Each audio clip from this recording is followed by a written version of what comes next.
Partner stormed out over lukewarm water, trying to please us both. I ended up being caught in lukewarm Watergate. I 35 male, like to drink cold or chilled water, and my partner, 33F, likes room temperature pre-boiled water.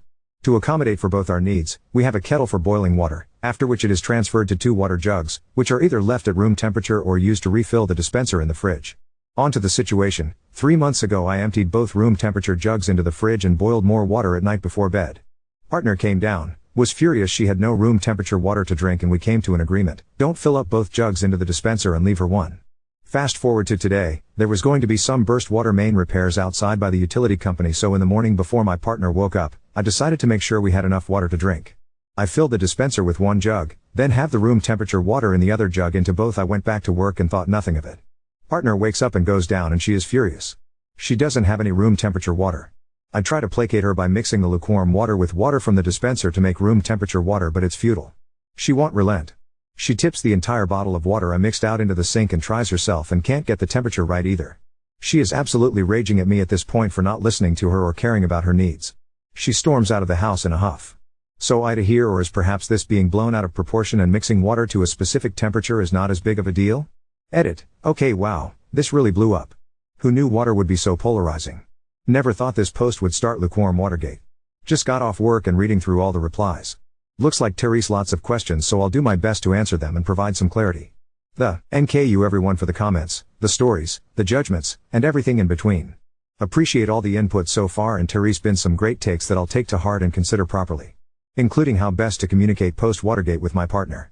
So more info: who boiled the kettle and filled the jugs the previous night? I did. Why did you touch all the water? Firstly, we don't have 1 jug for her and 1 for me, we have 2 jugs for the household, me and her. I forgot about the water mains being repaired until early this morning when the trucks showed up and they started working. I rushed down and made sure there was enough water for both of us. Not just me.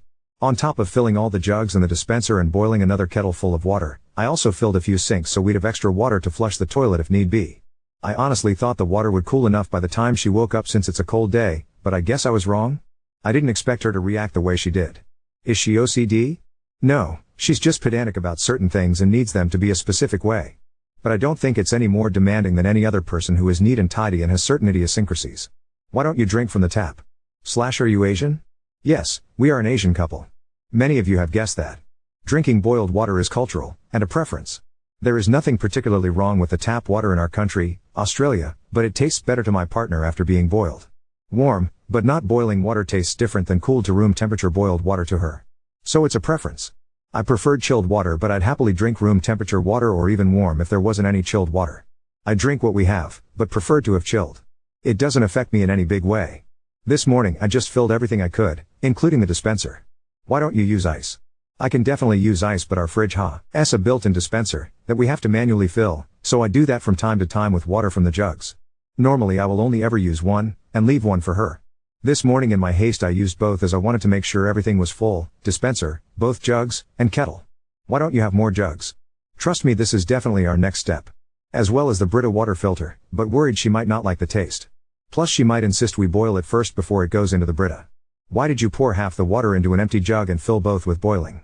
As previously explained, we shattered a glass jug on a cold day, previously pouring boiling water directly into it, because science. I don't know the physics here.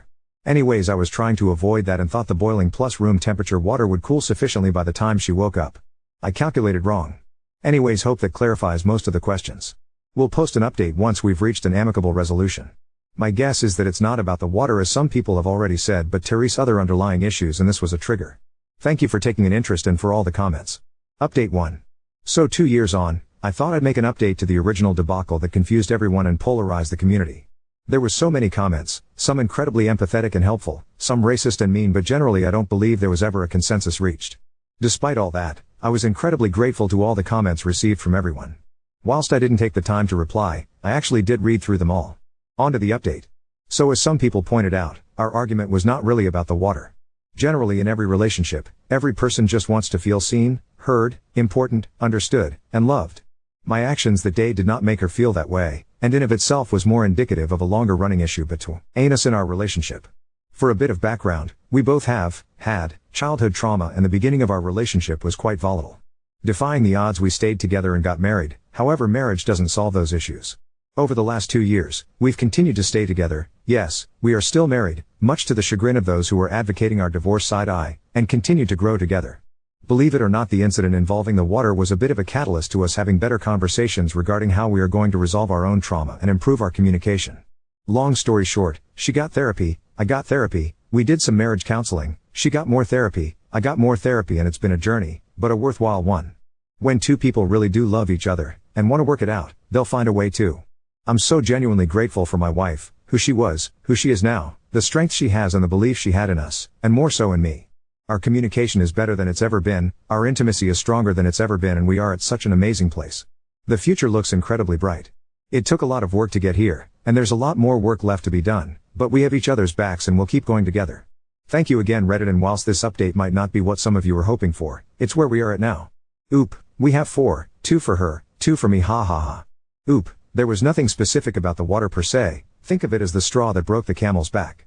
Whilst it wasn't our biggest disagreement or fight, the fact it was over something so trivial made us both sit down and talk about the ludicrousity of the situation and realized there's way more underlying issues at play. To be honest, I glossed over a lot longer of a journey we've been on. For some periods it was actually kinda touch and go for our relationship at W. As like a swinging pendulum over the last 2 years, with periods of feeling hopeful, optimistic, loving to periods of frustration, disconnection and despair, and it was honestly really over the last 6 months that we started getting it, with it being firstly reaching a place where we are empathetic to ourselves, and our past childhood traumas. It's ridiculous how much that stuff affects us into our adult lives, and then secondly being truly empathetic towards each other, and lastly communicating in a way that doesn't trigger the other person and being aware of our own triggers. Oop, haha yes. Looking back now, it's easy to find the humor and laugh together at the water, the jugs and everything. I'm as amazed as anyone that original post set everyone off as much as it did. When I go back and reread it, I can sense the frustration, confusion and overall panic in my tone of voice and in the way I explained the situation. It really was frantic and all over the place, lol.